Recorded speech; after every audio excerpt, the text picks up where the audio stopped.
ये चार तरह के लोग हैं जिनको अगर ज़कात दी तो ज़कात देना जायज़ भी नहीं है और ये ज़कात अदा भी नहीं होगी।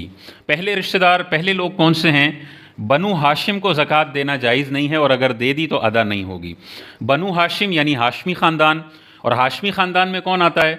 हज़रत अली रदी अल्लाह तआला अन्हो, हज़रत जाफ़र रदी अल्लाह तआला अन्हो, आपके भाई हज़रत अक़ील रदी अल्लाह तआला अन्हो, हुज़ूर अलैहिस्सलातु वस्सलाम के चचा हज़रत अब्बास रदी अल्लाह तआला अन्हो और हुज़ूर अलैहिस्सलाम के चचा हज़रत हारिस रदी अल्लाह तआला अन्हो। इन 5 नुफूस क़ुद्सिया की जो आल औलाद है क़यामत तक, वो बनु हाशिम या हाशमी ख़ानदान कहलाता है। इनको ज़कात और सदक़ात वाजिबात नहीं दिए जा सकते, अगर देंगे तो अदा नहीं होंगे। दूसरे, ज़ौजैन आपस में एक दूसरे को ज़कात नहीं दे सकते। मियाँ बीवी को नहीं दे सकता, बीवी मियाँ को ज़कात नहीं दे सकती है। हाँ, अगर शौहर ने तलाक दे दी और इद्दत ख़त्म हो गई तो फिर ये औरत अजनबी है और अब उसकी मदद करने के लिए उसको ज़कात दी जा सकती है, और शौहर अगर साबिक़ा मोहताज है तो ये औरत उसकी मदद कर सकती है। तीसरे, उसूल को, अपने उसूल को ज़कात नहीं दी जा सकती। उसूल से क्या मुराद है? इसके आबाओ अजदाद में जितने भी लोग आते हैं, यानी इसके वालिद, इसकी वालदा, दादा दादी, नाना नानी, पर दादा पर दादी, पर नाना पर नानी, ऊपर तक जो लड़ी चल रही है, आबाओ अजदाद जिनको हम उसूल कहते हैं, उनको ज़कात नहीं दी जा सकती, देंगे तो अदा नहीं होगी। चौथे रिश्तेदार कौन से हैं? फ़ुरो, अपनी आने वाली जो नस्लें हैं उन पूरी नस्लों को ज़कात नहीं दी जा सकती। उनमें कौन आता है? बेटा बेटी, पोता पोती, नवासा नवासी, पर पोता पर पोती, पर नवासा पर नवासी, नीचे तक जो औलाद की पूरी लिस्ट चल रही है उनको फ़ुरू कहा जाता है, शाखें, और इनको ज़कात नहीं दी जा सकती है। ये 4 तरह के लोग हैं जिनको ज़कात नहीं दी जा सकती है। इनके अलावा अगर रिश्तेदार हों और वो मुस्तहिक़ ज़कात हों, वो गनी ना हों, वो शरई फ़कीर हों, ज़कात के मुस्तहिक़ हो, तो उनको ज़कात दी जा सकती है। मसलन चचा, खाला, पुप्पो, मामू, ये इन चारों में शामिल नहीं हैं तो चचा, खाला, पुप्पो, मामू को ज़कात दी जा सकती है। बहन और भाई इन 4 में शामिल नहीं है तो बहन को भी ज़कात दी जा सकती है, भाई को भी ज़कात दी जा सकती है।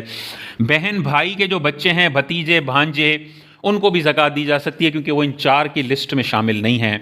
बेटे को ज़कात नहीं दी जा सकती, लेकिन बेटे की बीवी बहू को ज़कात दी जा सकती है अगर वो शरई फ़कीर हो, फ़कीरा हो। बेटी को ज़कात नहीं दी जा सकती, लेकिन बेटी के शौहर जो मुस्तहिक़ के ज़कात हो, दामाद, उसको ज़कात दी जा सकती है। इसी तरह अपनी वालदा को तो ज़कात नहीं दी जा सकती, लेकिन सास और ससुर को ज़कात दी जा सकती है, उसमें कोई हर्ज नहीं है।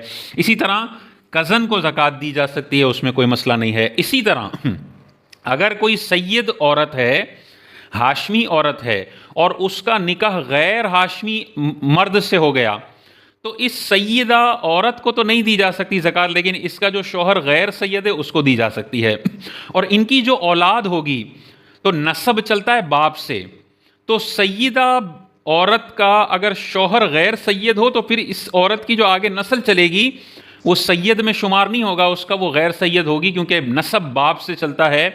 बाप अगर गैर सैयद हो, माँ सैयदा हो, तो औलाद गैर सैयद होगी।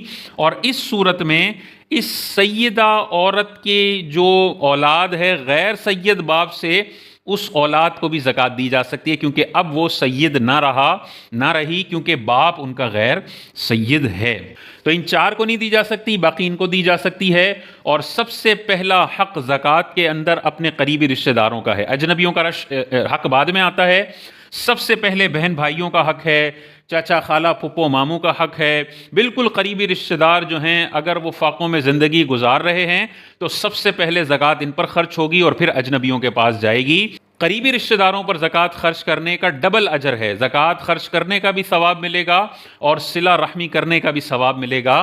तो इनको छोड़कर अजनबियों को देना ये इंतहाई गैर मुनासिब है। ज़कात फिर भी अदा हो जाएगी, लेकिन ये जो करीबी रिश्तेदारों को छोड़ा गया है ये इंतहाई नामुनासिब अमल है, और कुरान ने जो तरतीब बताई है उस तरतीब की खिलाफ वर्जी है, तो इसका ख्याल रखना चाहिए।